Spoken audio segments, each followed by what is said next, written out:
you clicked on this video, you probably know something I didn't know already. And that's something that I'm learning slowly. The F10 535 is an incredible platform. Not only is the back seat spacious and comfortable for when, people ride back here, but especially up front with the M Sport package, these M Sport seats are amazing. This car rides better than my Tesla, is quieter than my Tesla, has better air conditioning than my Tesla. It's just not as fast. So today, I'm going to attempt to make it just a little bit faster. So we're going to be putting on a Burger Motorsports cold air intake, an FTP low temp oil thermostat, and for maintenance, we're going to be replacing our charge pipe because I eventually plan to tune this. And when I do, these little plastic couplings, well, they're not long for the world in that case.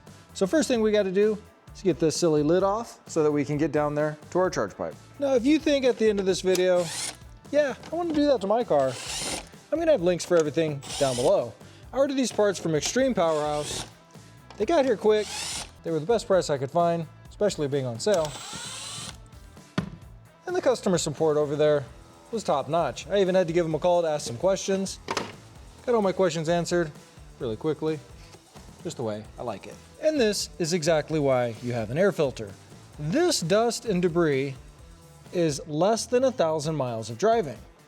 And there's this much dirt in there. Can't imagine if it got into the engine.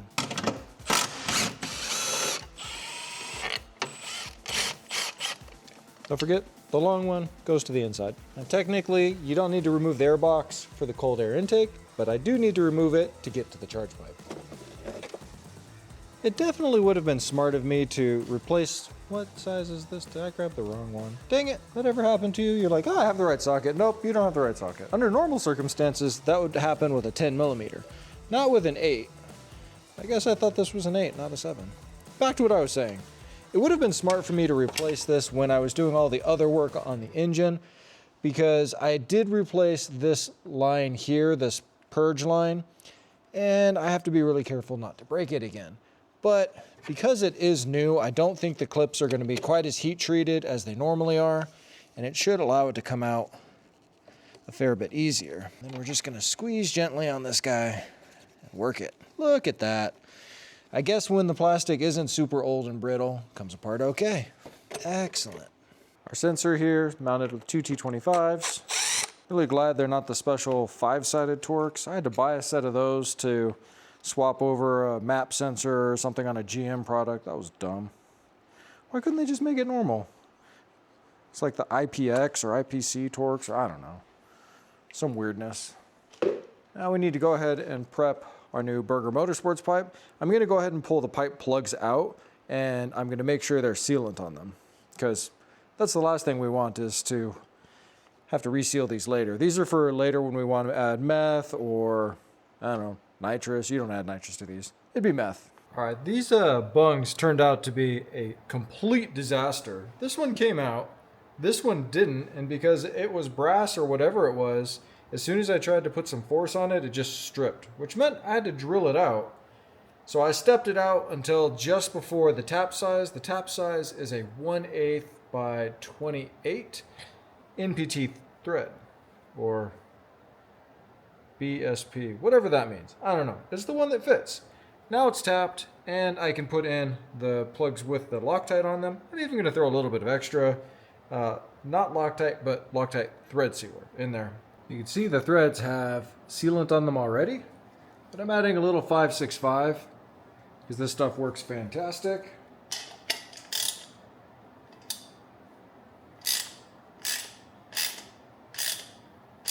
Boy, I do not like these things at all.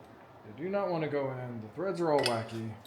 I don't know if I like this boost pipe. I have the VRSF I've installed on 2 other cars. And this one is, I've never had this kind of trouble before.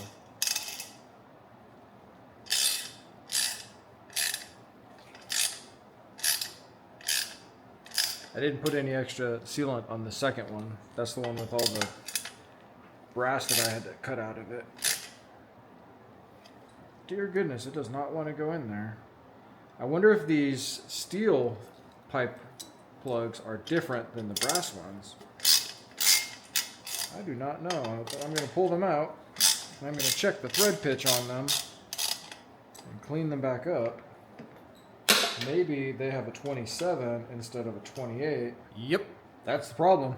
These brass ones are a 28 thread pitch. These are a 27 thread pitch. And what I think happened was this was cut with a 27, but it did not have a 27 installed. It had the brass ones installed, which were a 28. And if you're following my drift, those two thread pitches don't line up, which is why these ones would not come out right. So, learning lessons. Maybe we get the VRS up next time. All right, with that rant out of the way, let's transfer over our map or mass or whatever the stupid thing is. At this stage, everything's a stupid little thing. Put a little bit of lube on there. Let's see how this is machined. It's very tight. It's good. Got these tiny, tiny, tiny little screws to put on there. These are, hold on, let me do the old man. 2.5s. God, I hate getting old. They have little lock washers on there though. That's not gonna work because the lock washers are not gonna do squat if they go in the hole. All right, so I took a quick break, threw some tools around, realized I put the mass airflow or map sensor in upside down. It's gonna make a pretty dramatic difference. Yep, I'm an idiot. Don't worry. You saw me to make the mistake here, so you don't have to make mistake making. Words, please make words. You don't have to make the same mistake at home. I bet you were screaming at the screen going, man, turn it over. The other way. You're an idiot. Did you already comment that I'm an idiot? If you did, I mean, you should feel vindicated. You were right. You were right. We all have chances to make mistakes. I just happen to make my mistakes online for the world to see. Because that's smart too. Yeah. Look at that. Plugs right in now. Go figure. Put it in the right direction and everything works a lot better. No? She does not want to go in there. All right. Scream at the TV. Am I doing something wrong here too? Just an O-ring. That's all it is. Am I supposed to just plug that? No, because that has to do its sucky blowy things to the valve cover. All right, round 18. I chamfered this edge with a chamfer bit and then hit it with a buffing wheel. See if it'll give me a little bit more room. Bam! Just like that. Little chamfer. That's what I like to see. Never knew I'd be so happy about a little piece of plastic going together.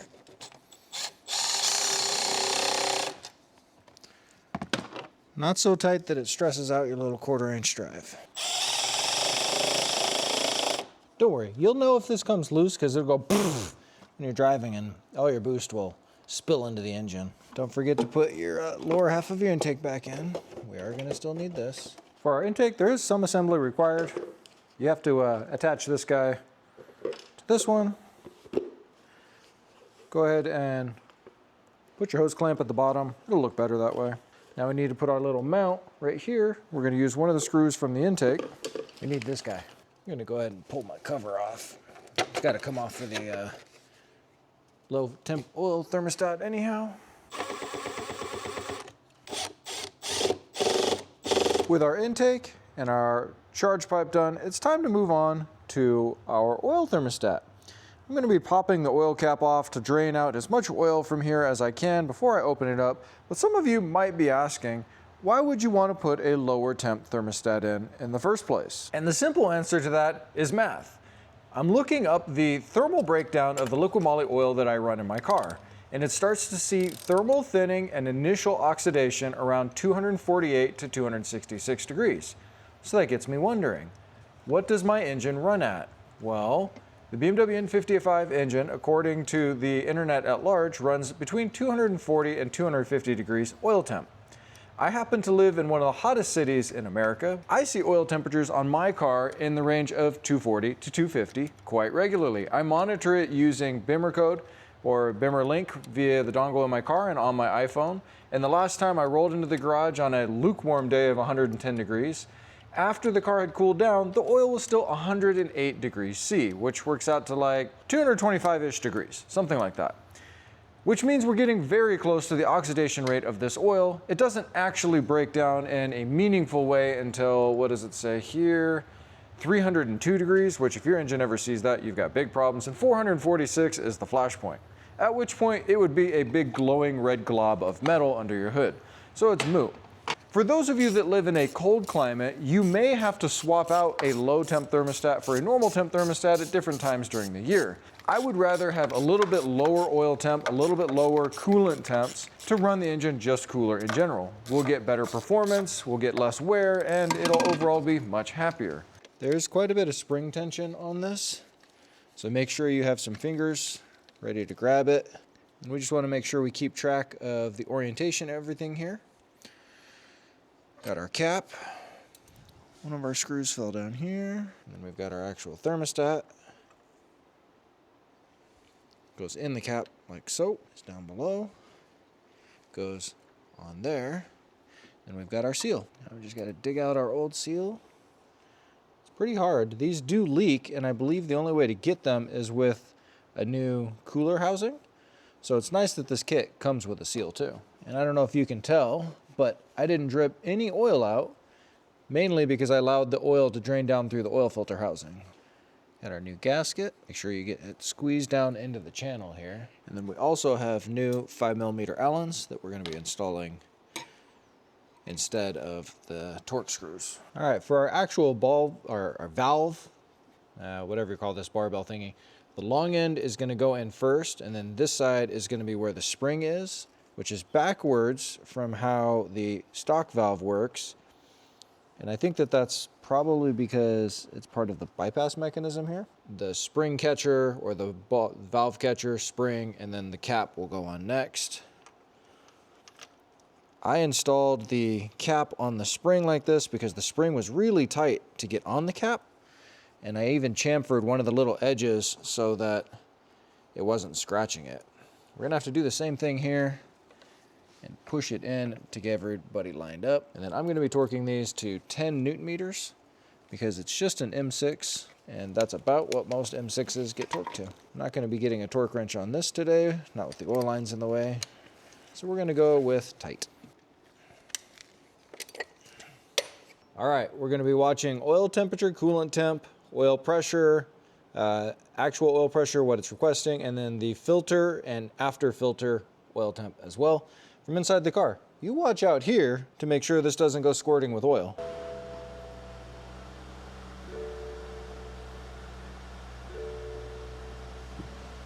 Obviously I had to come out and check too. I've got 3-bar oil pressure, which is exactly what it's asking for, so that's good. That means that this didn't get installed backwards and isn't causing any type of weird issues. That and the engine's not knocking right now, which is probably ideal. So now what we have to do is actually drive it and see what our oil temperatures actually do. You can see that at startup we were at 25 degrees C right out of the get-go. That's in my air-conditioned garage. If I were to go outside and start it, it probably would have been a lot hotter. Oh, and while it's warming up, why don't you take a listen to this thing? It sounds pretty awesome.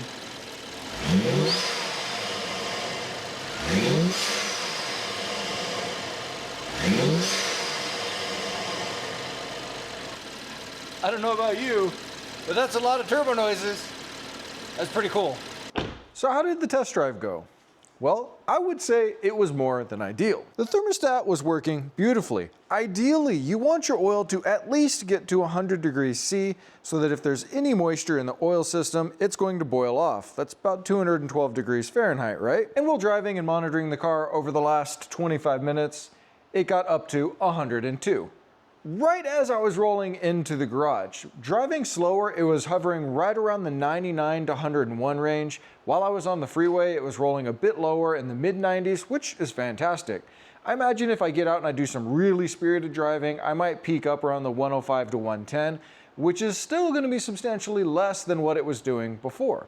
Now, am I really going to drive this car hard? No. What I'm going for here is a little bit more longevity, better life of our oil for our 5,000 mile oil changes, and hopefully not seeing what a lot of people see with rod bearings on N55s. Now, how about our new Spoolie Boy filter here?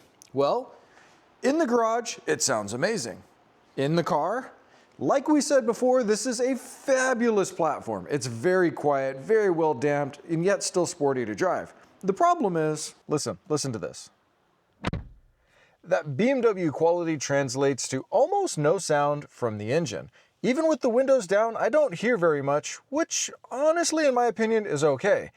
If during the winter time I'm balling around and I'm pushing this thing to redline, cool, maybe I'll get a little bit of psh, psh, psh noise. That'd be fun.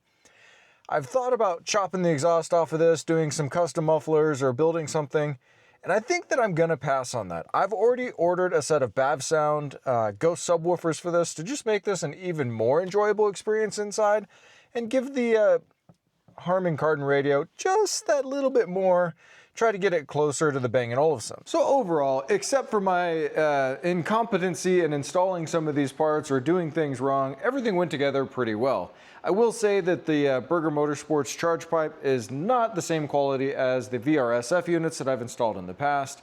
Maybe I got a weird one, I don't know. But you do what you do with that one. I'll have links to all of these parts as well as the VRSF that I've purchased before, 2 times in fact, and everything else that I used in this video down below. Like, subscribe, comment. Thank you so much for joining, and I will see you guys in the next one. Uh-oh. Why didn't you tell me? Why didn't you tell me?